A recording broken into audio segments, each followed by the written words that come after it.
mabuk-mabukan, menggunakan narkoba, melakukan balap liar, dan hal yang lain yang bertentangan dengan syariat Islam. Berikutnya, kami mengimbau untuk tidak memperjualbelikan petasan atau dan trompet atau sejenisnya. Yang terakhir, kami mengimbau agar masyarakat meningkatkan kepedulian dalam menegakkan syariat Islam dengan tidak melakukan berbagai kegiatan yang dilarang,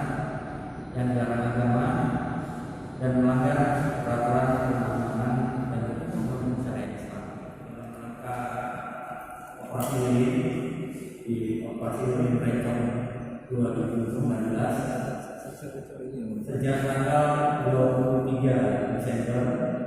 2019, di mana sejak tanggal tersebut berlaku operasi lilin, kami telah melaksanakan peningkatan patroli pada wilayah Polres Utara, di mana kegiatan patroli tersebut setiap hari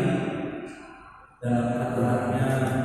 3-4 kali kami melakukan patroli, selain dilakukan oleh personil Lantas Sabara, personil Polsek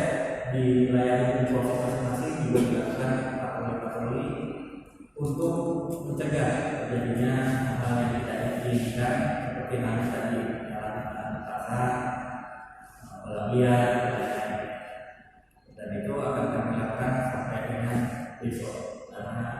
besok pada tanggal 1 Januari operasi ini.